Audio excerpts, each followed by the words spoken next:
전기차 배터리 세계 1위 업체가 여기입니다. 사랑의 배터리 1위 업체가 일본도 아니고 한국도 아니고 중국이에요. CATL. 요즘에 엄청 핫한 하두입니다. 보고서 레포트가 가장 많이 쏟아져 나오는 게 요즘에 배터리 쪽이에요. 그 이유를 한 10분에서 20분 정도 듣고 아시면 될 것 같습니다. 일단 이 회사를 모르면 안 되는데 이게 불과 몇 년 전까지만 해도 존재감이 없던 회사였어요. 존재감이 없던 회사였는데 지금은 세계 전기차 배터리 시장의 4분의 1, 물론 중국 정부가 워낙 밀어주기 때문에 거의 화웨이죠, 이 정도면. 화웨이급으로 밀어주기 때문에 지금 올해 매출이 7조 원이 됐고 1등으로 올라섰어요. 2019년도 상반기 기준으로 보면 1위가 CATL 26%, 2위가 파나소닉 23%, 3위 비어의 여기는 중국 전기차 업체죠 14%, LG화학이 4등, 삼성 SDI가 5등이에요. 우리나라가 4등, 5등이고 지금 1, 3위가 중국 업체가 차지하고 있는 그런 모습인데 업체분들의 말을 들으면 아니 몇 년 전까지만 해도 저 CATL 쟤네 택도 없었거든. CATL 배터리 기술이 한국이나 일본에 비하면 거의 뭐 표현이 좀 그렇지만 하찮은 수준이었다고 얘기를 했는데 지금은 바뀌었어요. 지금은 쫙쫙쫙쫙 치고 나가서 CATL의 올해 영업이익 9,200억 예상합니다. 우리나라 업체들은 전부 다 막 허걱허걱 하고 있는데 지금 9,200억. 세계 시장 1위로 올라가고. 자, 그런데 그럼 CATL 얘기를 하려고 그러나요? 아니요. 사실 오늘 배터리보다 더 드리고 싶은 얘기가 여기입니다. 파나소닉. 야, 우리의 기억 속에 있던 이 파나소닉이 언제적 기업이야? 분명히 내 기억 속에 있던 파나소닉은 저 멀리 머나먼 곳으로 심해로 여행을 떠나서 이렇게 잘 가요 하던 그 기업이었는데 아니 2등이 올라와 있네? 나이 많으신 형들이 야 그거 망한 기업 아닌가? 그 옛날에 뭐 라디오? 워크맨? 그런 거 만들다가 망한 기업 아닌가? 내셔널 뭐 이런 브랜드죠. 그거 만들다가 망한 기업 아닌가? CD 플레이어 만들어서 아닌가? 그런 생각을 하고 있는데 파나소닉이 대표적으로 다 죽어가다가 업종을 완전히 뒤집어서 살아남았어요. 우리의 기억 속에 있는 파나소닉을 되짚어 봅시다. 이게 기억도 오래된 기억도 아니야. 뭐 20년 전 된 기억도 아니고 2013년에만 해도 적자가 얼마가 났냐면 8조가 났어요. 게다가 이게 1년만 8조 적자냐면 2012년에도 8조예요. 지난해에 의해서 8조 원 적자가 2번 났어. 마이너스 16조. 2년에. 마이너스 16조를 내고도 안 망할 수 있나? 아, 정말 옛날에는 파나소닉이 삼성보다 큰 회사였습니다. 기억나시죠? 삼성전자보다 파나소닉 시가총액이 컸어요. 불과 10년 전 얘기예요. 불과 10년 전 얘기. 파나소닉이 더 큰 회사였어요. 근데 마이너스 8조, 마이너스 8조 두 번 원투펀치 맞고 이거 문 닫는 거 아니냐. 심지어 사장 아저씨가 나와서 뭐라고 반성문 썼냐면은 2012년입니다. 우리는 루저다. 일본 가정업계 맏형을 자임하는 파나소닉이 7,650억, 당시 환율로는 거의 10조에 가까운 모양인데 이거 뭐 우리는 디지털 가전 분야의 루저다. 글로벌 경쟁에서 완전히 패배했다. TV 날라가고 뭐 스마트폰은 뭐 택도 없고 들어가는 족족 망했기 때문에 루저라고 자기가 자기를 이렇게 비하하면서 완전히 90도 인사하던 이 모습이 우리 기억 속이잖아. 이게 7, 8년 전이야.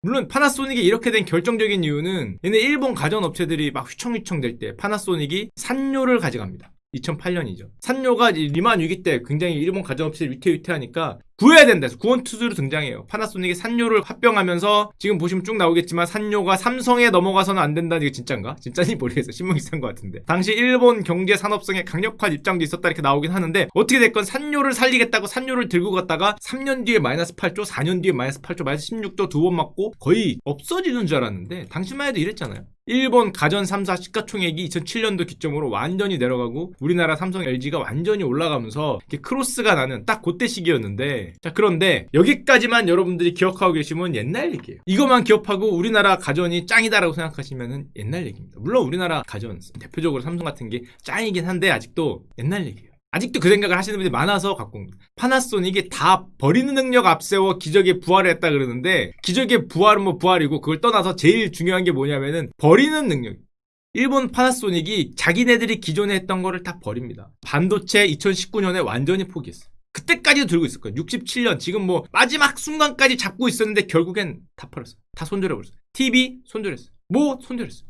다 팔아요. 돈 안 되는 거는 다 팔고 신문 기사로 보여드리면 2019년 마지막까지 그래도 어떻게 이게 워낙에 큰 산업이고 앞으로 성장성도 좋으니까 반도체 산업은 마지막까지 갖고 있었는데 결국에 매각했어요.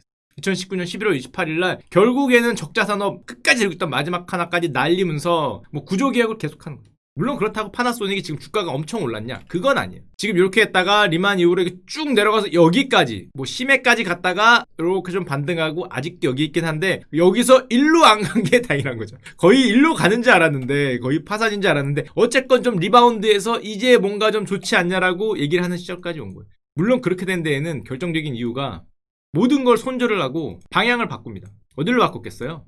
전장으로 바꿔요. 대표적인 게 배터리죠.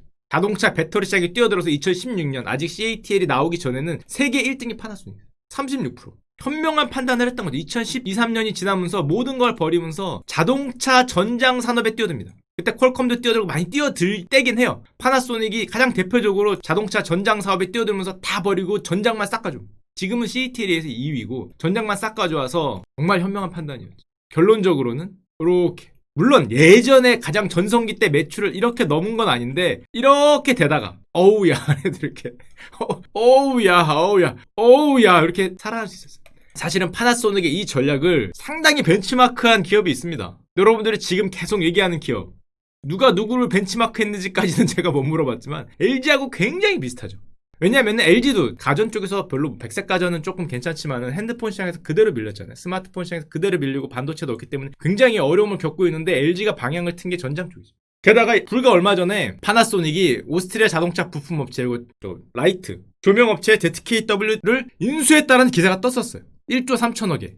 아, 그래서 인수했구나. 파나소닉이 진짜 전장 산업으로 완전히 올인하는 걸 생각했는데 조금 있다가 무슨 소리 하더니 새로운 기사가 뜹니다.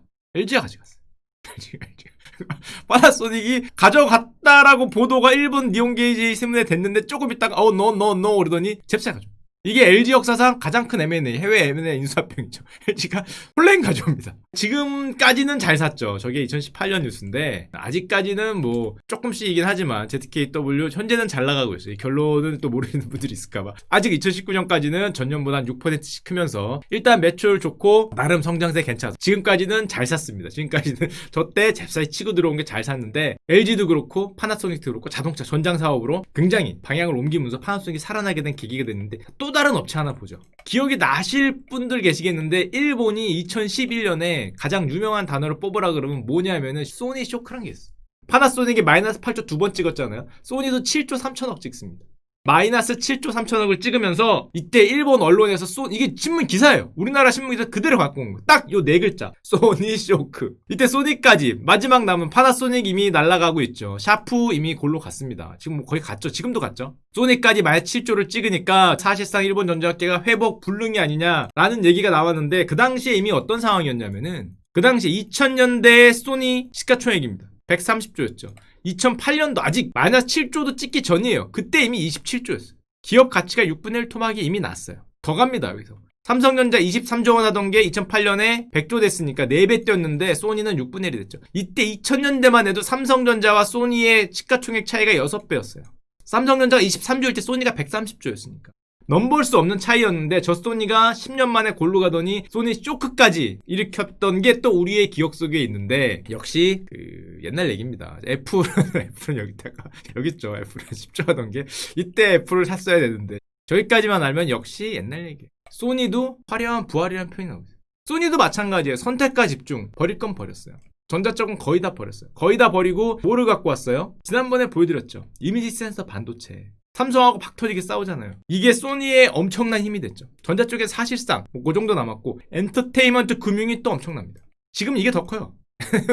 이게 더 크지 않습니다. 지금까지는. 앞으로는 이렇게 될 수도 있을 것 같은데 이쪽이 더 커요. 어떻게 돼 있냐? 일단 그때 예전에 방송에 한번 나왔기 때문에 길게 나온 말씀드릴 텐데 2019년 12월 26일 지금 소니 뉴스입니다. 이미지 센서, 이미지 반도체 1위가 소니잖아요. 24시간 풀가동에도 모자르다. 지금 한 시장 점유율 50% 되거든요. 와, 이미지 센서 시장에서 시장 금융이 50%인데 소니가 2025년까지 60%까지 가겠다. 모든 가능한 자원을 투입해 생산 라인을 증설하고 휴일 밤낮 가리지 않고 만들었는데 24시간 공당 가동 중이지만 이마저도 충분할 수 없다. 고객 중분을 완전히 소화할 수 없어. 죄송합니다. 얼마나 잘 나가면 지금 공장이 다 풀로 돌아가도 지금 주문을 소화할 수 없을 정도.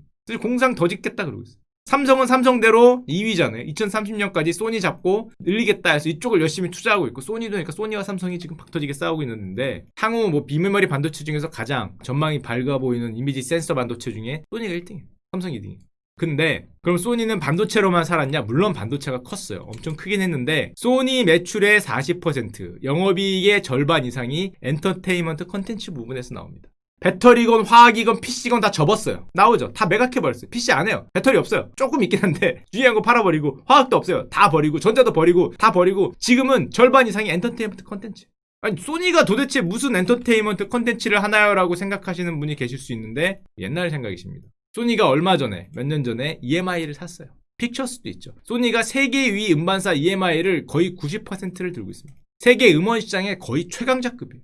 이거만 들고 있냐? 지난번에 한번 보여드렸던 세계 스트리밍 시장의 최강자 스포티파이라고 제가 기업 한번 보여드렸죠. 스포티파이의 대주주입니다. 완전 대주주는 아니고 6% 들고 있어요.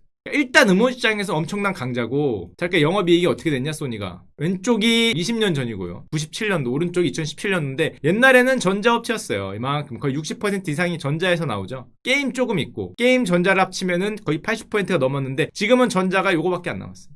요게 반도체고요. 요게 게임입니다. 이게 금융이에요. 이게 음악이에요. 분할이 엄청나게 잘 됐죠. 자, 그러면 나 이걸 보면서 그냥 개인적으로 그런 생각이 들었어. 그래, 뭐 반도체 뭐 잘 될 수 있지. 뭐 그래, 뭐 금융, 뭐 소니 금융도 있으니까. 게임?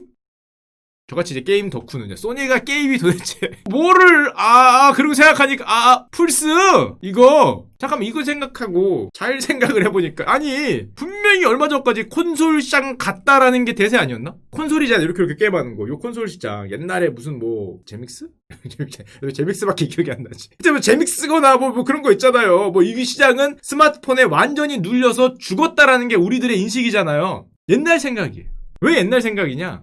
지금 이게 소니 게임 부분이군요. 2010년대 초반만 해도 콘솔 시장 같다고 생각했어요. 스마트폰의 시대가 열린다. 이렇게 줄어들고 있죠. 게임 사업 부분 매출입니다. 소니 거. 그런데 2012년, 13년을 기점으로 이렇게 올라오고 있어요. 물론 이게 스트리밍 같은 걸로 어떤 플랫포마, 플스도 플랫포마 되면서 굉장히 뭐 가입하고 뭐 이런 게 많이 등장을 한 거긴 한데 요 영향, 요 게임 산업의 변화를 말씀드리기 위해서는 딱 기업 하나를 보시면 됩니다. 제가 그 기업도 갖고 왔어요. 이 얘기를 하기 위해서. 어딜까요?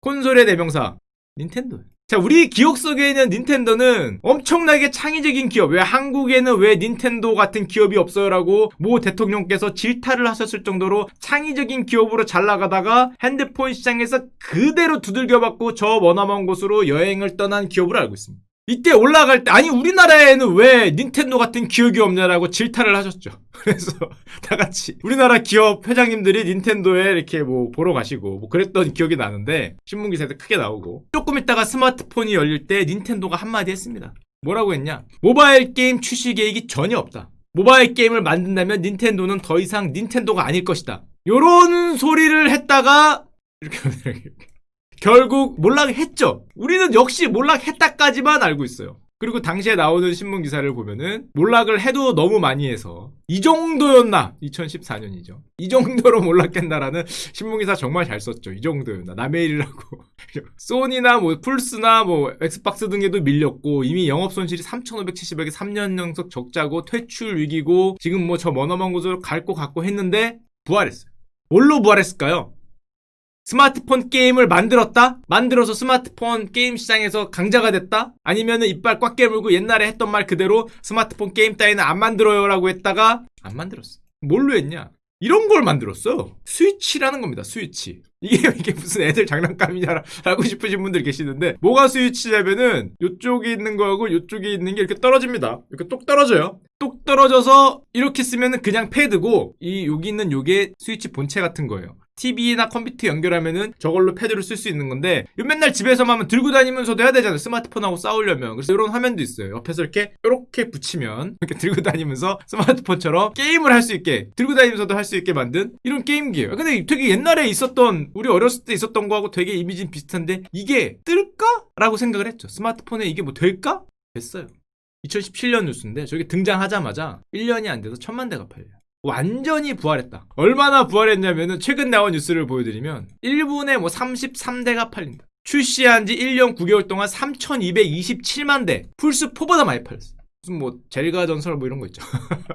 올해의 전자기기 심지어 아이폰 10을 제치고 미국 타임지가 선정한 올해의 전자기기 1위가 아이폰이나 핸드폰이나 뭐 이런 스마트폰이 아니에요. 올해의 전자기기 1위는 웃기게 생긴 애들 장난감 같은 이게 올해의 전자기기입니다. 이게 20년 전에 올해의 전자기기가 아니라 작년에 올해의 전자기기가 이겁니다. 2018년도 재작년이죠. 요거 그럼 언제 거 갖고 오네 이런 말씀 하시면 안 됩니다. 스위치용 게임 타이틀이 1억 6천만 장이 판매했어요. 근데 저게 저렇게 성공을 했다는 이유는 일단 저게 도대체 누가 샀냐? 아주 똑똑한 그 기사를 갖고 왔습니다. 40대 아빠 침대 위 최애템. 그러니까 이게 그 여러분들이 생각하기에는 그 초등학교 중학교 애들이 재미로 이렇게 하면서 이거 뭐 마리오 뿅뿅이라고 생각을 하지만 아니죠. 40대 그 아버님들의 침대 위 최애템, 아기를 재운 다음에 아이들을 재운 다음에 몰래 하는 게임용. 참 아빠들 힘들게 삽니다. 자, 아이들이 자는 틈을 타 게임을 하기 위해서다. 디아블로3 젤다의 전설 그런 거 하고 대학생들 하던 거에 그 감수성을 느낀다. 게임 자체도 어렵지 않고 나이 들면 어려운 거 힘들어요. 어렵지 않고 현금 결제 유도도 없고 아케이드 게임처럼 하기 편하다. 개꿀이다. 아, 이게 그 개꿀이어서. 근데 이게 잘 생각해보면은 40대 아빠들한테 이게 개꿀이란 말은 반대로 얘기하면은 스마트폰 게임이 얼마나 개판을 쳤는지를 알 수 있죠. 정말 죄송한 얘기지만 돈은 많이 버는데 이런 말이 나와요. 이런 뉴트로 열풍이 되는 게 모바일 게임 피로감. 도대체 이거 스마트폰으로 뭘 하려고 그러면 결제요. 결제. 뭘 질러야 돼. 뭐 어려워. 그리고 내가 게임을 즐기는 건 얘가 자동으로 뭘 하는 건지도 헷갈리고 뭘 하려고 그러면은 난이도도 있고 뭘 계속 뭐 지르면 또 질러야 되고 뭐 지가 자동 사냥하는데 눈으로 봐주세요 뿌 이러고 있고. 아니 뭘 눈으로 봐줘. 내가 게임을 하고 싶다는데 차라리 스트리트 파이터나 보글보글이 낫다라는 거죠. 더블 드래곤 하는 게 낫지. 네가 지금 뭐 몹 잡는 거 보면서 어이구 잘 잡네. 타격치가 300이 뜨던 게 질르니까 600이 떴네. 이거 언제 보고 있냐는. 그 반작용이 그대로 등장하면서 현질 유도 모바일 게임 굳이 현질을 떠나서 모바일 게임이라는 것 자체가 게임 자체에 재미를 주는 것보다는 굉장히 어떤 매니아틱하게 흘러가면서 모바일 게임이 그렇게 많은데도 반대로 콘솔 시장의 장점은 이런 거죠. 남녀노소 가볍게 즐길 수 있다. 여러 명이 함께 즐기기에 편리하다. 이렇게 붙이면은 저 이상한 저 뭐 들고 있는 요만한 것도 한 6, 7명이 동시에 접속을 할 수 있다 그럽니다. 스위치도 게임에 따라서 서로 들고만 있으면 8명까지 할 수 있다 그러니까. 그러니까 신선한 게임기구. 야, 옛날 이게 언제 나온 건데 이런 게 아직도 신선하냐. 신선한 게임기구, 침대에 누워서도 할 수 있고 TV 연결해서도 할 수 있고 전 연령대에 걸쳐서 매력 포인트다. 야, 이게 옛날하고 완전히 말이 바뀌었네. 옛날에 스마트폰 처음 나올 때는 콘솔 망한다 그랬던 것 같은데 그러다 보니까 그 국내뿐만 아니라 마찬가지인데요. 불모지였던 국내 콘솔 시장이 이렇게, 물론 아직 등치는 훨씬 작아요. 왜냐면 현질이 없잖아. 현질이 없기 때문에 PC 게임과 모바일 게임 시장하고 비교하면 규모 가치는 엄청 작은데 방향이 이렇게 죽을 줄 알았는데 올라가고 있다는 거. 시장에서 차지하는 비중은 미미하지만 콘솔 게임의 입지가 탄탄해지고 있어요. 닌텐도 같은 업체들이 그래서 다시 부활을 하고 있습니다. 40대 아버지들의 최애템 뭐 이런 평가를 받으면서 요즘 2019년 뉴스를 보면은 닌텐도 같은 업체들이 상반기 영업이익, 콘솔사들이 어려울 줄 알았는데 소니도 그렇고 닌텐도도 그렇고 상반기 영업이익이 50%가 증가했다. 진짜 약속을 지켰죠. 닌텐도는. 무슨 약속을? 모바일 따위는 쳐다보지 않는다. 6%입니다. 94%를 저기서 돈을 벌었으니까 주가 차트를 보면은 2010년도 이후에 이렇게 망할 줄 알았는데 다시 이렇게 올라가는 모습을 보이고 있어요. 한마디로 말해서 일본 업체들이 굉장히 어려움을 겪었는데 요즘에 방향을 바꾼 업체들이 많이 등장했다. 우리나라에도 많이 등장을 하고 있죠. 왜냐하면은 과거에는 제조업체들이었잖아요. 대표적인 제조업체들인데 다 어려움을 겪었죠. 우리나라 제조업체들도 전부 다 어려움을 겪었는데 2010년도 한 잃어버린 10년, 20년 동안 엄청난 손실을 보다가 4차 산업혁명이라고 굳이 어렵게 표현하면 이런 혁명 시대에 자기들이 살 곳을 찾아서 방향을 바꾸고 다 버리고 소니도 그렇고 파나소닉도 그렇고 히타치도 아까 얘기 안 드렸지만 자기 거 다 버리고 여긴 철도로 돌았습니다. 갖고 왔는데 너무 길어져서 보여드리지 않는데 철도로 돌아들면서 철도 업체로 바뀌고 후지스도 마찬가지고 방향을 전부 다 바꾸면서 새로운 사업을 열고 있죠. 그래서 우리나라도 뭐 이런 거를 지금 많이 뭐 따라가는 모습을 많이 보이고 있고 많이 좋은데 대표적인 아까도 얘기했지만 LG전자 심지어 이거 신문기사인데요. LG전자는 평행이론이라는 말까지 나오고 있습니다. 이게 대표적으로 소니, 파나소닉처럼 방향을 좀 선회하는 분위기가 보이는 업체거든요. 우리나라에서는. LG가 여기 있죠. LG전자, 일본소니, 파나소닉 실적에 닮아가고 있다. 여기도 이렇게 지금 바꾸는 거 아닌가라는 데가 많이 등있어. 삼성 같은 경우에는 이미 바뀌었죠. 이미 바뀐 걸 떠나서 거기는 제대로 올라타서 이렇게 올라갔으니까. 그러면서 이 실적을 보여주시는데 신문기사에서 그래서 좋다. 우리 LG도 사랑해요 LG 성공해요. 뭐 PPL은 없지만 라고 봤는데 그렇게까지는 야 이거 뭐 되게 비슷하게 그려놓으셔서 야 진짜 LG도 좀 가는구나 하고 잘 봤더니 영업이익인데요. 소니는 3조. 와 대단하다. 3조 8천억. 파나소닉은 9천억. 그리고 되게 비슷하게 그렸지만은 700억. 야, 이게 진짜, 누가 그렸어, 이거? 죄송합니다. 여기에 그려놔야 되는 거 아닌가? 이거 숫자가 맞다면은? 난 처음 비슷한 줄 알았어요. 그래서 비슷한 줄 알고, 잘라놓고 잘 보니까 뭔가 이상해서 봤더니 이게 3조 8천억이고, 여기 있어야 되는 건데. 하여튼 우리는 LG도 나중에 7조가 돼서 여기 있기를 간절히 소망드립니다. 하여튼, 방향은 비슷하다. 자, 그리고 배터리 얘기를 잠깐 더 드리면은 배터리 시장이 요즘에 상당히 이슈가 많습니다. 예를 들면은 호재인 데도 있어요. 중국 배터리 1위 업체 CATL은 시가총액이 38조 원을 넘고 주식이 이렇게 올라가고 있어요. CATL이거든요. 중국 정부의 적극적인 지지를 받으면서 지금 뭐 주가가 상장한 지 얼마 안 돼서 쭉 올라가서 이미 우리나라 배터리 업체들 주가를 한참 넘어섰는데, 배터리 업체의 요즘 화두는 여러 개가 있는데요. 하나 몇 개만 보여드리면은, 첫 번째가 델롬델입니다. 무슨 소리야. 배터리 위에 탑4 시장 점유율이 점점 올라가고 있다. 중국을 딱 보니까 전기차 업체는 숫자가 느는데 배터리 업체는 다 골로 가고 있더라. 델로 가고 있더라. 전기차 업체는 노도나도 뛰어들어. 일단 투자하는 시기거든요. 여기 아직 적자예요. 전부 다 적자고 투자하는 시기이기 때문에 모험업체들이 많이 뛰어들어서 숫자가 많이 늘어나는데 배터리 업체는 옥석에 갈리고 있다. 이런 말이고, 또 예전에 제가 되게 자주 말씀드렸지만은 2017년 18년 뒤 아까 전에 뭐 LG도 그렇고 전장에 뛰어든 파나소닉도 그렇고 지금까지 스마트폰 시대였으면 이제는 부품이나 차량 전장 시대가 오지 않을까 이런 기대를 하고 있다는 거 예전에 하도 많이 말씀드렸으니까 넘어가도 되는데요. 폭스바겐 같은 경우가 대표적으로 유럽 같은 경우가 요즘에 전기차에 미쳤는데 전기차 기업으로 변신하겠다, 아예 내연기관을 버리겠다라는 걸 한번 말씀드렸잖아요. 그게 뭐 2040년까지는 아예 버리고 뭐 2027년에는 얼마 안 남았죠. 7년 뒤에는 내연기관의 플랫폼 개발을 중단하겠다. 그때 말씀드렸죠. 폭스바겐이 7년 뒤에는 아예 기름 자동차, 가솔린 자동차의 플랫폼 개발을 아예 중단하겠다니까 엄청나게 빠르다라고 그때 말씀드렸는데, 이게 얼마 전에 뜬 뉴스가 뭐냐면은 그냥 빠른 정도가 아니라 목표를 바꿨어요. 뭘로 바꿨냐? 야, 너무 빠른 거 아니야? 2027년에 다 버리고 어떻게 글로 가? 지금 7년밖에 안 나. 세계 1등이거든요. 세계 1등 업체가 그렇게 생각했는데 목표를 올려버렸어요. 약간 목표를 낮춘 게 아니고, 난 처음에 낮췄다는 소리인 줄 알았는데 목표를 올려버렸어요. 얘네가 아니 그 상황에서 어떻게 또 목표를 올리지라고 생각을 하는데 이렇게 올렸어요. 옛날에 회색 목표였거든요. 회색 목표로 이렇게 올릴 것 같았는데 지금 새로 발표된 목표가 이렇게 올렸어요. 굉장히 더 빠르게 진행을 하겠다라는 거고, 폭스바겐 같은 경우는 이런저런 루머들이 많이 나오고 있는 게, 대표적인 루머가 이겁니다. 자, 폭스바겐 람보르기니 파나요? 람보르기니 갖고 있거든요. 람보르기니 매각을 검토 중인 것으로 알려졌다. 아, 제가 점심만 싼 거 먹었어도 어떻게 한번 해봤는데, 자, 펀딩 들어가자. 펀딩. 람보르기니 얼마 있으면 되냐면요, 얼마 안 해요. 13조만 있으면 됩니다. 13조. 이게 물론 엄청 많이 올라간 겁니다. 이게 옛날에 한 3, 4조면 산다 그랬거든요. 불과 몇 년 전에. 지금 13조가 됐는데, 이게 왜 13조가 됐냐면은, 옛날에 람보르기니는 몇 대 안 만드는 슈퍼차였어요. 그래서 판매되는 대수가 많이 없었어요. 이름은 유명한데 돈은 잘 안 됐어. 몇 대 안 만드니까. 근데 얘네가 저러다 보니까 돈 되는 걸 만들었어요. 이거 만들었어요. 슈퍼카가 너무 비싸서 사람들이 잘 안 사더라. 그럼 슈퍼카인데 사람들이 많이 사게 만드는 게 우루스라는 겁니다. 이게 뭐냐면 SUV예요. 사람들이 조금 더 많이 살 수 있게 SUV로 가격 좀 낮춰서 팔았는데, 이거는 판매 대수가 나와요.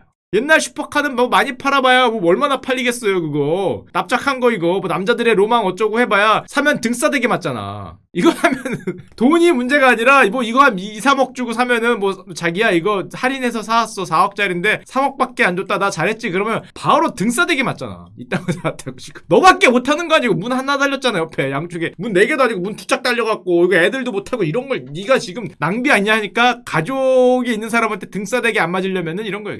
이 SUV로 만들었는데 이게 잘 팔려요. 100% 증가했어요. 이걸로 대수를 늘려서 매출과 이 뻥튀기하는데 성공을 해서 가격이 지금 완전 뻥튀기 돼서 13조랍니다. 13조. 과연 팔진 모르겠는데 폭스바겐 그룹이 이거 지금 13조니까 제가 돈 좀만 더 있어도 진짜 거짓말 안 하고 13조 460억이니까 13조 458억 정도만 내가 더 있었어도 사는데, 이제 조금 모자라서 다음에 사는 걸로 하고요. 아깝다. 여기서 나오는 말이 그겁니다. 폭스바겐은 3대 브랜드가 있는데 폭스바겐과 아우디, 포르쉐 3개이기 때문에 이 세 브랜드에 집중하고 나머지는 팔 수도 있다. 물론 안 팔 수도 있겠지만 현재까지는 그렇게 나오고 있고, BMW도 폭스바겐이 저렇게 발표하니까 당연히 전기차 판매를 목표를 확 높였습니다.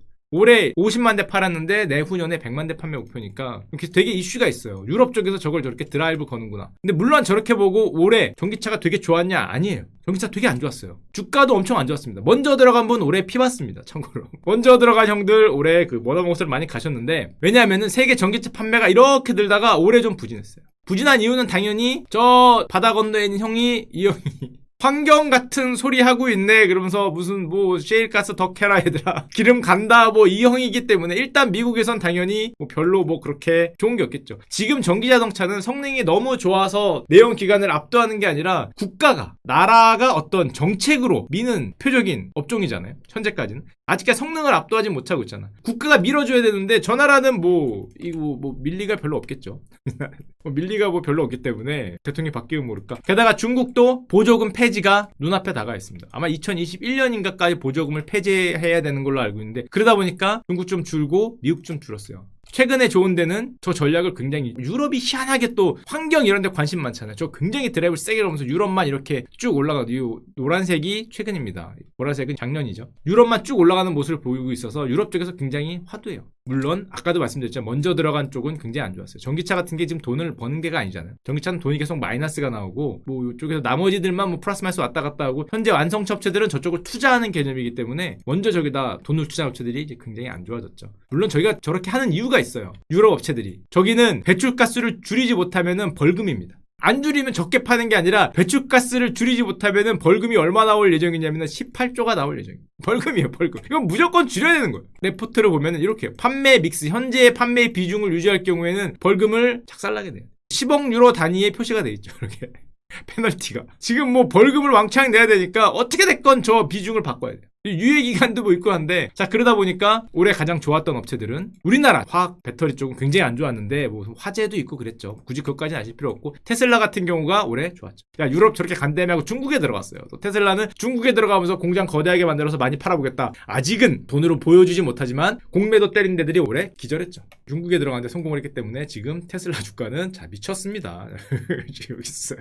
제가 옛날 이쯤 어디에서 이제 공매도 어쩌고 한 이 근처 어디에서 얘기했던 것 같은데 과연 누가 이길지 모르겠는데 지금 여기 있어요. 이때가 공매도 장난 아니었거든요. 공매도의 주간이었는데 지금 여기 있기 때문에 물론 아직도 이게 고평가인지 아닌지 실적으로 그렇게 보여주고 있지 못하거든요. 기대감은 엄청난 거죠. 중국에 들어가면서 메가 팩토리 하면서 거기서 드디어 대량 생산이 가능한가? 미국을 벗어나서 중국이나 가는가 해서 여기 있습니다. 거의 기절하고 있다고 보시면 되고요. 아직까지 우리나라 배터리 쪽은 아까도 얘기했지만 화학하고 굉장히 섞여있기 때문에 화학 쪽이 안 좋고 배터리가 돈을 버는 게 아니어서 실적으로 그렇게 좋지 않았는데 작년에 중국 같은 경우에 우리나라 지금 7배를 투자했다 그러니까 이쪽에 브레이크를 거는 거는 맞는 것 같아요. 우리나라는 작년에 실적이 좋기는커녕 대표적인 LG화학 이렇게 됐습니다. 신용등급이 강등됐어요. 심지어 강등이 됐고 남들은 뭐 저렇게 이게 아니고 우리나라는 신용 등급까지 내려갈 정도. 왜냐하면 돈을 많이 퍼붓거든. 지금 차입금이 8조가 넘어갔다 그러니까 일단 무조건 베팅을 들어가는 상황이라고 볼 수 있고, 물론 배터리만 들어가고 그렇게 화학 쪽은 별로 없고 차입을 별로 많이 안 했고 굉장히 보수적으로 접근을 했던 삼성 같은 경우는 고가입니다. 삼성 SDI는 아직도 고가인데 엄청나게 공격적으로 들어가고 화학 쪽도 손실 같은 게 많이 발생했던 LG 같은 경우는 좋다. 현재 이런 상황이에요. 배터리가 굉장히 좀 이슈가 있는 상황이다라고 보시면 되고,